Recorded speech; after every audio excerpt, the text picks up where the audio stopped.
नमस्ते मित्रों, आरव हिंदी चैनल में आप लोगों का हार्दिक स्वागत है। मैं डॉक्टर आजाद सर। जैसा कि आप लोग जानते हैं कि हम आपको पढ़ाते हैं ये डीएलएड चारों सेमेस्टर की मैं हिंदी पढ़ाता हूं आपको। इस बात को आप लोग भली भांति जानते हैं और अब तक जो भी चीजें आपको पढ़ाई गई हैं, जो भी चीजें आपको बताया गया है, वह सब का सब आपके सिलेबस से है, आपकी किताब से है। और ये भी एक बात निश्चित है, और जो भी कुछ है वह पेपर वहीं से आएगा। जिन चीजों को पढ़ाया जा रहा है ये पेपर आपका वहीं से आएगा, उससे बाहर कहीं नहीं जाएगा पेपर आपका। इसलिए से आप लोग उसको ध्यान पूर्वक समझिएगा, जानिएगा। अगर हो सके, अगर आपको अच्छा लगता हो कि नहीं इससे अगर मेरा काम हो सकता है, मैं इससे बेहतर नंबर पा सकता हूं, तो आप लोग इस चैनल को लाइक निश्चित रूप से कर दिया, क्योंकि इतना मेहनत जब लगा के पढ़ाया जाता है और जब लाइक नहीं मिलता है तो मन में एक अजब चीज फीलिंग होने लगती है, एक अजब चीज महसूस होने लगता है कि क्या बात है, या तो बच्चों को समझ में नहीं आया होगा इसलिए बच्चे लाइक नहीं कर रहे हैं, या तो फिर आप उसको गहनता से पढ़ नहीं रहे हो।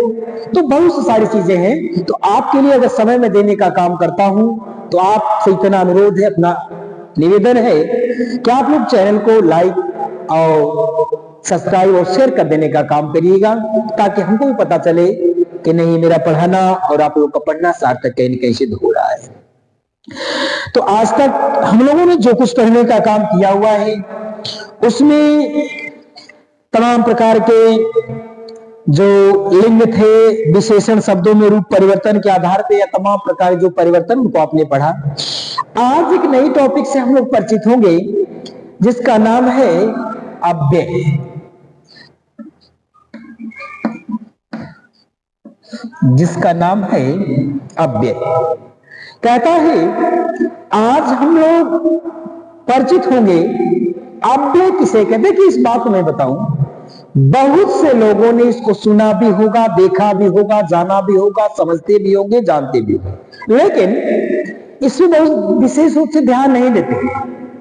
ये आपके सिलेबस की चीजें हैं और आपको पढ़ना भी अनिवार्य है। इसको पेपर भी हो सकता है इससे आएगा, तो यहां आपको पढ़ना है अव्यय।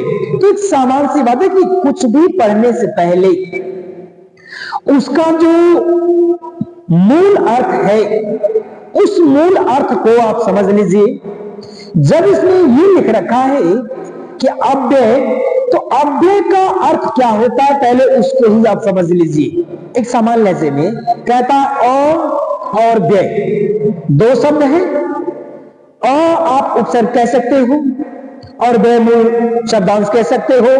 तो कहता है कि व्यय का मीन्स होता है खर्च करना, व्यय मीन्स होता है खर्च करना, और अ का मतलब होता है नहीं। तो कहता है कि जिसमें खर्च न हो, जिसमें विकार पैदा न हो, जो नुकसान न हो, उसे हम क्या कहते हैं अव्यय कहते हैं। उसको थोड़ा सा गहराई से समझ लेने का काम करिए। कहता है यदि आपका ऐसा प्रश्न बना दे, पूछ दे कि अव्यय क्या होता है या अव्यय किसे कहने का काम किया जाता है, तो आपका उत्तर होगा अव्यय जो शब्द है,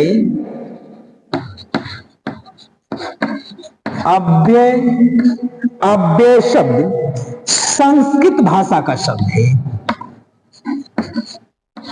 संस्कृत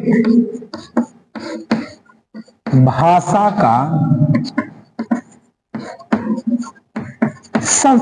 का शब्द है। पहली बात तो ये हो सकता है यह आपकी हिंदी में ही पूछ दे रखा तो हिंदी में है, तो हो सकता है यही अगर पूछ दे कि जो अव्यय शब्द है ये किस भाषा का शब्द है, या ये मेरे पूछ दे अव्यय में कहीं तत्सम तद्भव में अगर आपसे पूछ दे कि क्या है, तत्सम है कि तद्भव है, तो आप समस्या में आ सकते हो। तो उस समस्या के समाधान के लिए छोटा सा सेंस में आपको बता रहा हूं। कहता है ये जो अव्यय शब्द है, यह अव्यय शब्द हिंदी का नहीं है, ये मूल रूप से संस्कृत भाषा का शब्द है। कहता जो अव्यय शब्द है ये हिंदी में जिसका प्रयोग हो रहा है, यह अव्यय शब्द मूल रूप से ये हिंदी भाषा का शब्द है। ये संस्कृत भाषा, ये संस्कृत भाषा का शब्द है। यानी जिस अव्यय का प्रयोग हम लोग हिंदी में करते हैं, ये अव्यय शब्द संस्कृत भाषा का शब्द है। और आगे क्या कहता है यह, और आगे कहता है जिसकी उत्पत्ति, यही लिख लीजिए, जिसकी व्युत्पत्ति, जिसकी व्युत्पत्ति मैंने जो बताया और व्यय, और व्यय से हुई है, से हुआ है। देखिए ये कहता है कि यह जो अव्यय शब्द है, ये शब्द मूल रूप से संस्कृत का है, जिसका हम लोग हिंदी में खूब प्रयोग करते चले आ रहे हैं और हिंदी में प्रयोग हो रहा है। कहता है ये अव्यय शब्द संस्कृत भाषा का शब्द है, पहली बात। दूसरी बात कहता है जिसकी उत्पत्ति दो शब्दों से हुई है, और व्यय। कहता है ये जो अव्यय शब्द है, ये हिंदी भाषा का शब्द नहीं है, ये संस्कृत भाषा का शब्द है। और इस संस्कृत भाषा के शब्द को हम लोग हिंदी में प्रयोग करते हैं। तो उस हिंदी में अगर पूछ दे कि अव्यय किसे कहा जाता है, कि चीजें ये नहीं है कि आप जानते नहीं है, चीजें ये है कि आप किस तरह से किस चीज को जानते हो। तो मैं भरपूर प्रयास करने का काम करता हूं कि आपको बेहतर से बेहतर, अच्छा से अच्छा आपको बताया जाए, समझाया जाए। उस प्रश्न को आपको व्यवहारिक जीवन में जोड़ने का प्रयास मैं करने का प्रयास करता हूं। कहता है इसकी उत्पत्ति और व्यय से हुई है, यानी इसकी उत्पत्ति दो शब्दों से होने का काम किया हुआ है, और व्यय से। ये कहता है जो अ शब्द है, कहता है अ शब्द संस्कृत, अ शब्द संस्कृत भाषा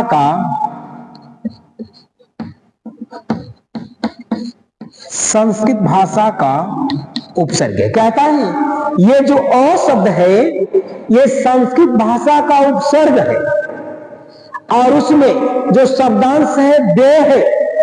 तो जब उसने व्यय शब्दांश में जब उसने जोड़ दिया उपसर्ग, तो एक नए अर्थ को उसने दे दिया, जिसका नाम रख दिया अव्यय। तो कहता है अ शब्द क्या है, संस्कृत भाषा का उपसर्ग है, जिसका अर्थ है,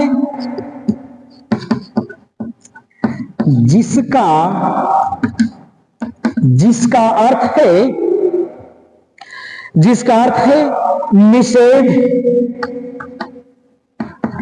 जिसका अर्थ है निषेध अथवा अभाव, निषेध या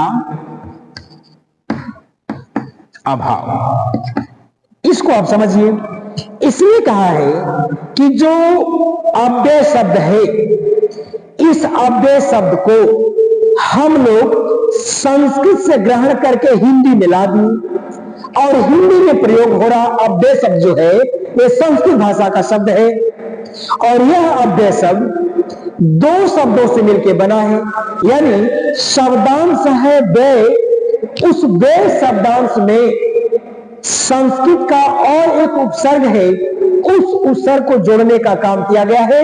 इसलिए जब उपसर्ग को जोड़ने का काम किया गया, तो एक नया सेंस आ गया, एक नया अर्थ उसने देने का काम किया, जिसका अर्थ है अव्यय।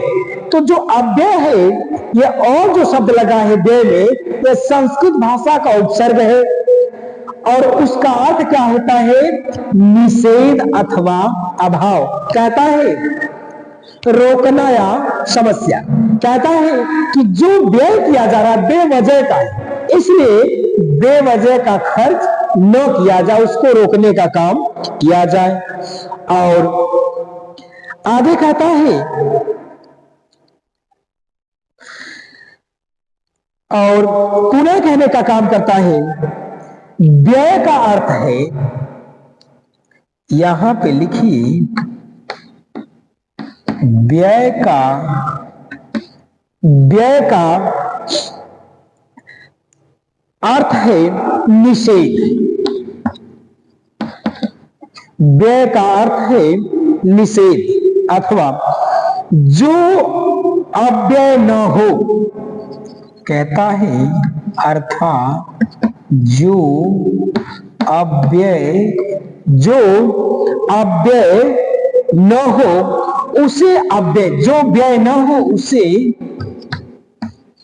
अव्यय कह। देखिए अब चीज ये कहता है आपसे, देखो कहता है उसका व्यय का अर्थ है निषेध, कहता अर्थात जो अव्यय न हो, कहता है जो व्यय न हो उसे हम क्या कहते हैं अव्यय, यानी जिसका खर्च न हो, जिसमें कोई विकार न पैदा हो। व्याकरण के अनुसार कहता है जिसमें किसी प्रकार का विकार न पैदा हो उसे कहते हैं अव्यय, जो खर्च न हो उसे कहते हैं अव्यय। कहता है आगे कहने का काम किया हुआ है, आगे कहता है जिन शब्दों में, समझा आपको,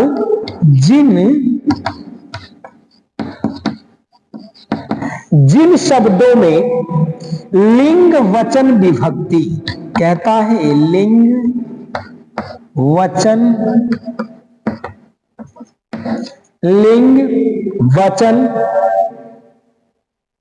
विभक्ति, लिंग वचन विभक्ति के अनुसार परिवर्तन न हो, परिवर्तन न हो।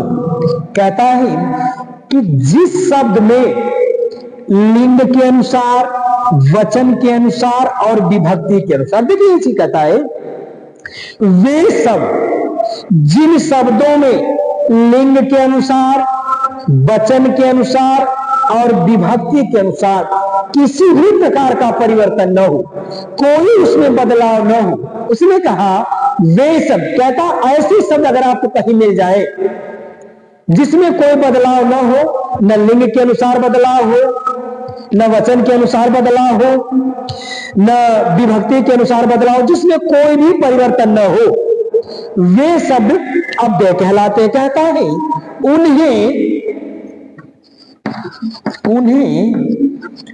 अव्यय कहते हैं। उसने कहा है, देखिए चीजों को समझिए।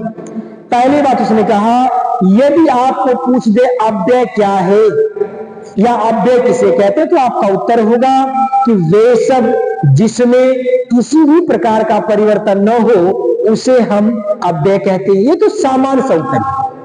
एक बात और कहता है, यदि इससे भी गहन अध्ययन देना चाहते, गहन उत्तर देना चाहते, बेहतर उत्तर देना चाहते, आप कहिएगा ऐसे सब जो सब लिंग, विभक्ति और वचन के अनुसार, लिंग के अनुसार, वचन के अनुसार, विभक्ति के अनुसार जिन शब्दों में परिवर्तन होने का काम नहीं करता हो, जिन शब्दों में परिवर्तन होने का काम नहीं करता हो, उसको हम क्या कहते हैं अव्यय कहते हैं। और अव्यय जो शब्द है, यह अव्यय शब्द ये हिंदी भाषा का नहीं है बल्कि ये संस्कृत भाषा का शब्द है। और इस संस्कृत भाषा के शब्द में व्यय शब्द जो दे रखा हुआ है उसका अर्थ है खर्च होना। अव्यय का मतलब नहीं खर्च होना। तो जो व्यय है वह मूल रूप से एक शब्दांश से एक शब्द है, लेकिन जो अ शब्द है और उसमें जो शब्द जुड़ा हुआ है वह क्या है, एक प्रकार का संस्कृत का उपसर्ग है। तो उस उपसर्ग को जोड़ करके बना देने का काम किया गया है अव्यय। तो आपका मूल शब्द ये कहना चाहता है या आपसे यही पूछना चाहता है, वह ये आपसे कहना चाहेगा कि अव्यय हम उन्हें कहते हैं जिन शब्दों के अंदर वचन, लिंग और विभक्ति के अनुसार किसी भी प्रकार का बदलाव होने का काम नहीं करता है, उन्हें हम अव्यय कहने का काम करते हैं। आगे उत्तर कहेगा वह, अगर पूछ दे कि कैसे लिंग, वचन और विभक्ति के अनुसार परिवर्तन होने का काम नहीं करेगा, तो जैसे में जैसे जैसे वह कब आया, वह कब आया, ये है। आगे कहता वे कब आए, वे कब आए, तुम कब आई, तुम कब आई, लड़कियां कब आई, लड़कियां कब आई। ये देखो कहता है, ये तो आप समझ रहे हो कि कहीं न कहीं उपसर्ग, ये कहते हैं सर्वनाम लगा रहा है, लेकिन परिवर्तन देखो, इसमें परिवर्तन हो जा रहा है, इसमें परिवर्तन हो जा रहा है सब में, लेकिन ये जो है इसमें कोई भी परिवर्तन नहीं हो रहा।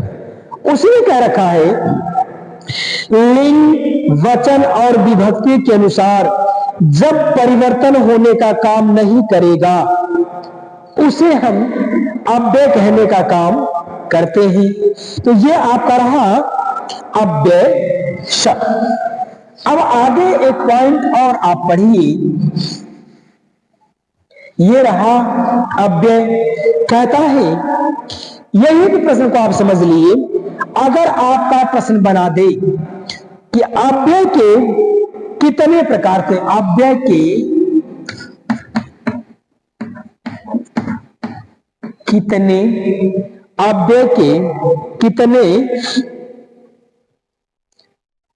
यही आप इसको छोड़िए समझिए। कहता है कि संस्कृत में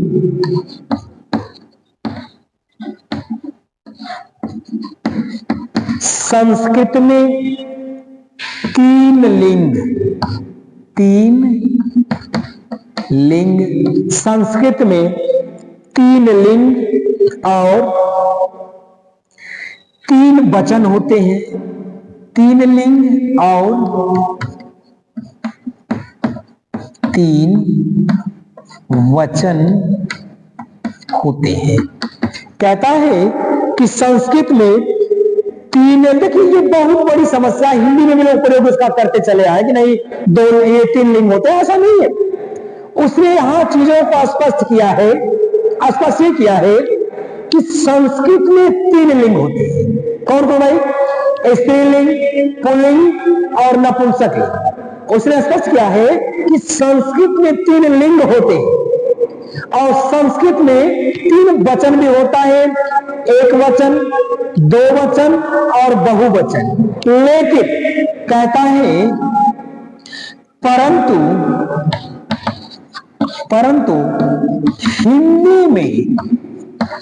परंतु हिंदी में दो लिंग होते हैं और दो वचन होते हैं, दो लिंग और दो वचन होते हैं। देखिए कहता है कि संस्कृत में तीन लिंग होता है, जिसको मैंने आपको बताया कि संस्कृत में तीन लिंग होते हैं और तीन वचन भी होता है। तो तीन लिंग का मतलब होता है स्त्रीलिंग, पुल्लिंग और नपुंसक लिंग। तो इस तरह की चीजें क्या है, ये संस्कृत में प्रयोग होती है, लेकिन हिंदी में ऐसा नहीं। संस्कृत में तीन वचन भी होते हैं, एक वचन, दो वचन, बहुवचन। लेकिन कहता है परंतु हिंदी में ऐसा नहीं है। अभी हिंदी की बात आए तो ना तो कभी तीन वचन होता है, ना तो कभी तीन लिंग होता है। हिंदी में दो लिंग होते हैं और हिंदी में दो वचन होते हैं। हिंदी में दो लिंग होते हैं, दो वचन होते हैं। और कहता है इसीलिए दोनों वचनों, कहता है इसीलिए दोनों वचनों, दोनों लिंगों, दोनों वचनों, दोनों लिंगों और सभी विभक्ति में सभी और सभी विभक्ति में जिस शब्द के रूप में कोई अंतर न आए, कहता है जिस शब्द के रूप में, जिस शब्द के रूप में कोई अंतर न आए, जिस शब्द के रूप में कोई अंतर न आए, उसे ही अव्यय कहते हैं। देखिए यहां पे आपको बड़ी अच्छी चीज उसने बता रखा, एक चीज बता रहा हूं मैं, उसने बता रखा देखो कि संस्कृत में 3 लिंग होता है, संस्कृत में 3 वचन भी होता है, जिसको मैंने पीछे बताया। वचन में 1 वचन, 2 वचन और बहुवचन। लिंग में 3 लिंग होता है, स्त्रीलिंग, पुल्लिंग और नपुंसक लिंग। लेकिन हिंदी में ऐसा नहीं, हिंदी में 2 लिंग होते हैं और 2 वचन होते हैं। तो 2 लिंग कौन कौन? एक स्त्रीलिंग, एक पुल्लिंग। और वचन कितने होते हैं? 1 वचन और बहुवचन। ये आपके सिलेबस के अनुसार है, ये जो बता रहा हूं मैं ये आपके सिलेबस के अनुसार है, यही चीज देता है। 2 लिंग और 2 वचन होते हैं, आगे कहता है। तो इसीलिए उसने क्या रखा है, इसीलिए दोनों वचनों, दोनों लिंगों, सभी विभक्तियों में उसने कहा दोनों लिंग, दोनों वचन और जितनी भी विभक्तियां होती हैं उन विभक्तियों में जिस शब्द के रूप में, कहता है जितने लिंग, दोनों लिंग, दोनों वचन और जितनी भी विभक्तियां होने का काम करती हैं, उन विभक्तियों में जिस शब्द के रूप में कोई अंतर न आए, कहता है जिन शब्दों के रूप में कोई भी अंतर या कोई परिवर्तन न आए, उसे हम क्या कहते हैं? अव्यय कहने का काम किया जाता है। तो आज के बाद आप लोग ध्यान दीजिएगा कि हिंदी में हो सकता है आप 3 जानते रहे कि आज के बाद ध्यान रखिएगा कि हिंदी में मात्र 2 लिंग, 2 वचन विभक्तियां तो होती है, लेकिन लिंग 2 होते हैं और वचन भी 2 होते हैं। अब तक भले आप जो जानते थे उसको छोड़ देना, आज के बाद इसको याद कर लेना, समझ लेना कि हिंदी में 2 लिंग और 2 वचन होते हैं, संस्कृत में 3 लिंग और 3 वचन होते। ये उसी प्रकार उसको भुला देने का काम करना कि जैसे आज तक आपने जो कुछ याद रखने का काम किया। कबीर साहब ने कहा था कि अबलो नसानी अबना नसई हो, राम कृपा भोनिसा सिराने, डाक जागे फिर न डसई है। तो अब तक आप जो अपना समय बर्बाद कर दिए, आप जो नाश हो गए तो हो ही गए, लेकिन आज के बाद नाश होने का काम मत करिएगा। इसलिए आप चीजों को ध्यानपूर्वक समझ लीजिएगा। यदि आपको बात न समझ में आए तो पुनः कमेंट बॉक्स में लिखिएगा कि सर ये बात हमें समझ में नहीं आई, मैं भरपूर प्रयास करने का काम करूंगा, ये बात आपके व्यवहारिक जीवन में मैं उतारने का प्रयास करूंगा, भरसक प्रयास करने का काम करूंगा कि कम से कम शब्दों में आपको चीजों को बताने का काम, समझाने का काम किया जाए। तो आपने समझा, ये रहा अव्यय। अब एक नए टॉपिक से आप जुड़िए। आपने समझा 2 लिंग, 2 वचन, अव्यय किसे कहते हैं, सब सारी चीजों को आपने जान लिया। अब एक पॉइंट है अव्यय के प्रकार। अव्यय की प्रकार यानी ये कहता है कि अव्यय कितने प्रकार के होते हैं या अव्यय कितने होते हैं, ये कहना चाहता है। तो आपका उत्तर होगा कि अव्यय के 4 प्रकार होते। कहता है अव्यय के 4, यानी अव्यय कितने प्रकार का होता है? 4 प्रकार का होता है। अब वो पूछेगा कि कौन कौन, तो आपका उत्तर होगा नंबर 1 में क्रिया विशेषण अव्यय, क्रिया विशेषण क्रिया विशेषण अव्यय। दूसरा संबंध बोधक अव्यय, संबंध बोधक, संबंध बोधक अव्यय। और तीसरा होगा समुच्चय बोधक। क्या है भाई? समुच्चय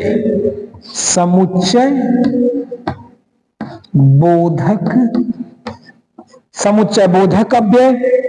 और अंतिम होगा ये आपका विस्मयादि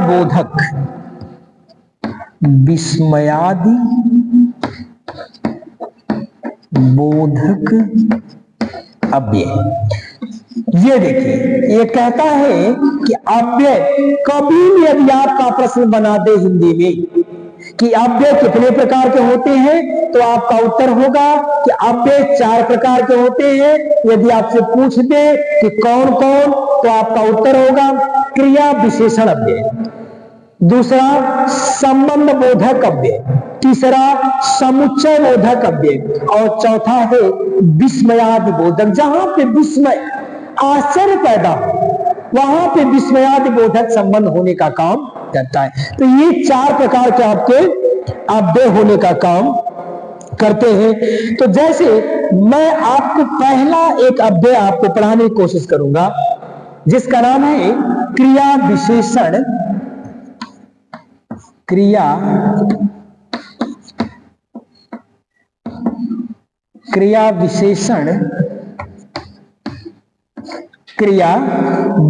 अव्यय नंबर 1।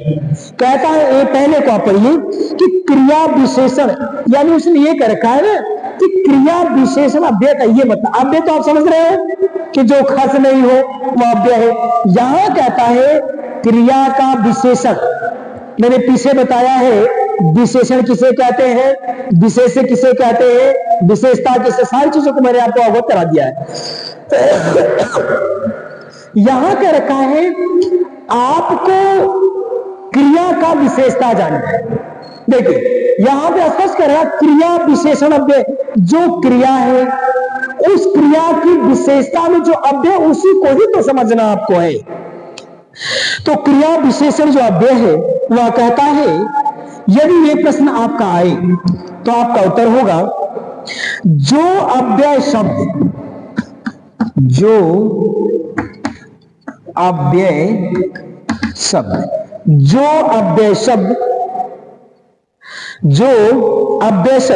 क्रिया की विशेषता बताते हैं, क्रिया की विशेषता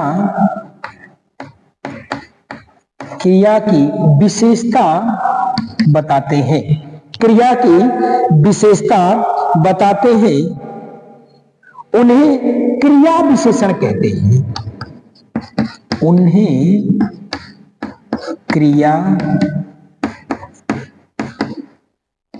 विशेषण, देखिए आप चाहें तो यहां से भी इसको समझ सकते हैं बिना उसके उदाहरण का।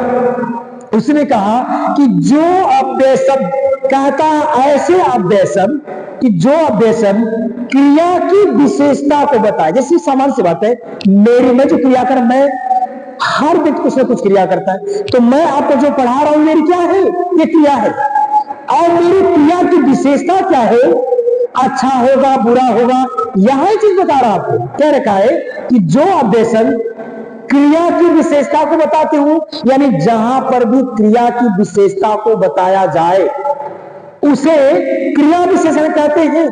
जब आपकी क्रिया की विशेषता बताई जाए, आपके कामों की विशेषता बताई जाए, काम करने की विशेषता बताई जाए, उसी को कहते हैं क्रिया विशेषण। जैसे कहता है, जैसे धीरे चलो, कहता है धीरे चलो, धीरे चलो। दूसरा कहता है उसने दिन भर काम किया। उसने दिन भर काम किया। उसने दिन भर काम किया। तो यहां से आप समझ सकते हैं, जब आप जान रहे हो उसने कह रखा क्रिया विशेषण, यानी क्रिया की ही विशेषता जहां बता दिया जाए वह होता है क्रिया विशेषण अव्यय। यहां कहता है धीरे चलो। भाई चलना क्या है? चलना तो उसकी क्रिया है, ये बात तो क्लियर हो गई। चलना उसकी क्रिया है, ये बात क्लियर कर दिया। क्रिया विशेषण कहता चलना उसकी क्या है? क्रिया है। लेकिन अब वो चल कैसे रहा भाई? वह धीरे चल रहा है कि तेज चल रहा है? अब कहता है उसकी जो विशेषता है, चलना उसकी क्रिया तो निश्चित है, लेकिन चलने की जो विशेषता है या तो धीरे होगी, या तो ज्यादा होगी, या तो तेज होगी। तो जो भी उसके चलने की विशेषता है वही क्रिया विशेषण है। यहां आप लोग खुद से बता सकते हो कि जब वो चल रहा है तो कैसे चल रहा है? धीरे चल रहा है, तेज चल रहा है, क्या सामान्य चल रहा है? तो आपने क्या उत्तर बताया कि धीरे चल रहा है। तो आपका उत्तर है वह कैसे चलता है? धीरे चलता है। चलना उसकी क्रिया है, लेकिन धीरे उसका क्या है? विशेषण है। तो आपने समझा, क्रिया की विशेषता बता रहा हूं, जहां क्रिया की विशेषता को बताएगा वह क्रिया विशेषण अव्यय होगा। चलना है लेकिन धीरे चल रहा है, इसलिए क्रिया की क्या उसकी विशेषता है? जा रहा है, तेज जा रहा है। जाने की विशेषता क्या है? कि तेज जा रहा है। यहां लिखा है उसने दिन भर काम किया। भाई काम तो किया उसने, ये देखो एक वाक्य, काम तो किया है, काम किया है, उसका कार्य तो हुआ है, लेकिन कार्य करने की विशेषता क्या है? कि दिन भर उसने काम किया। भाई उसने कहा कि काम तो कर रहा है, काम तो किया है निश्चित, लेकिन दिन भर किया। तो जो दिन भर है ये उसकी विशेषता है, और उसने क्या है? ये सर्वनाम है। ये उसमें क्या हुआ? सर्वनाम। तो कहता है जो काम किया हो वह दिन भर किया, 1 घंटे में किया, 2 घंटे में किया। तो जो कार्य की विशेषता है, कार्य की जो विशेषता है वही क्रिया विशेषण है। तो आपने समझा कि क्रिया की विशेषता को क्या कहते हैं? क्रिया विशेषण अव्यय कहते हैं। सामान्य सी बात है। आप लोग गाड़ी चलाते हो, गाड़ी चलाना, आप गाड़ी चला रहे हो, आप क्रिया कर रहे हो, लेकिन गाड़ी आप तेज चला रहे हो, गाड़ी आप स्लो चला रहे हो, या गाड़ी को एक सामान्य गति में चला रहे हो, तो जो उसकी गति है वो उसकी विशेषता है। यही है क्रिया विशेषण। बोलने की एक विशेषता है कि बोलता तो हर कोई है, कोई तेज बोलता है, कोई धीमा बोलता है। भाई तेज और धीमा में दो चीजें हैं। एक तेज का मतलब वॉल्यूम वाला तेज, और एक तेज का मतलब स्पीड वाला तेज। ये है ना, इसलिए कहा जहां क्रिया की विशेषता को बताई जाए उसे क्या कहते हैं? क्रिया विशेषण कहते हैं। तो ये आपका यह रहा क्रिया विशेषण का। अब कहता है क्रिया विशेषण में एक बात और समझ लीजिए। आप पढ़े हैं क्रिया विशेषण को। उसने कहा क्रिया की जहां पर भी विशेषता बताएगा वह क्रिया विशेषण होगा। तो फिर उसने कहा कि जो क्रिया विशेषण है, कहता है ये क्रिया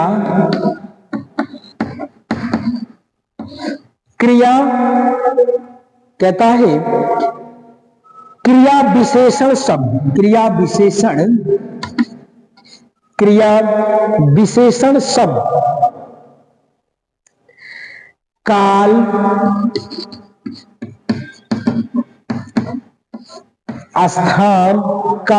स्थान, परिणाम, काल, स्थान, परिणाम और रीत के बोधक होने के कारण, कहता है रीति के बोधक होने के रीति के बोधक होने के कारण 4 प्रकार के होते हैं। कहता है 4 प्रकार के होते हैं। देखिए एक बात और उसने कह दिया, ये जो क्रिया विशेषण है, पहले तो उसने कहा कि अव्यय के 4 प्रकार होते हैं। अब कहता है कि जो क्रिया विशेषण है, इस क्रिया विशेषण के भी 4 प्रकार होते हैं। तो आप समझ लीजिए कि क्रिया विशेषण के 4 प्रकार कौन कौन होते हैं। तो पहला कहता है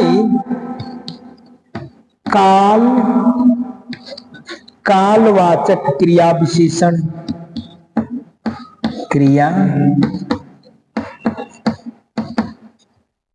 कालवाचक क्रिया विशेषण। नंबर 2 कहता है स्थानवाचक क्रिया विशेषण।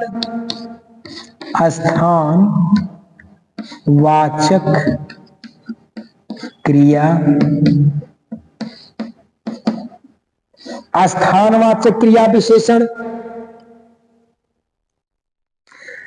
और तीसरा कहता है परिणामवाचक क्रिया विशेषण। परिणामवाचक क्रिया विशेषण। और अंतिम कहता है रीतिवाचक क्रिया विशेषण। कहता है रीतिवाचक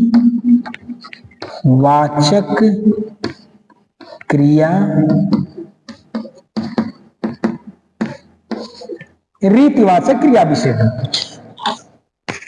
तो एक बात समझिए कि आपने समझा कि अव्यय किसे कहते हैं, अव्यय के कितने प्रकार होते हैं, उसको आपने जाना।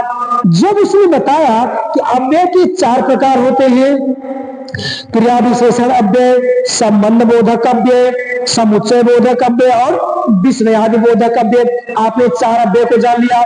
तो उसने कहा कि क्रिया विशेषण किसे कहते हैं, जहां पर क्रिया की विशेषता को बताया जाए उसे क्रिया विशेषण अव्यय कहते हैं।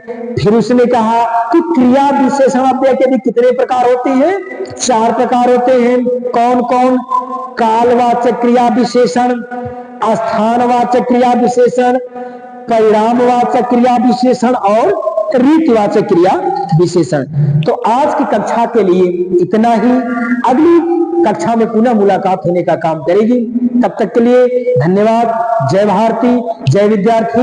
और आप लोगों से पुनः एक निवेदन है कि आप लोग वीडियो को देखते हो, क्लास को देखते हैं, अगर आपको लग रहा हो इससे कहीं ना कहीं हमारा फायदा हो रहा है, तो आप निश्चित रूप से वीडियो को शेयर करिए और लाइक करिए, ताकि हमें भी मेरा भी एक मनोबल बढ़े कि नहीं और बेहतर पढ़ाने की कोशिश मैं करूं।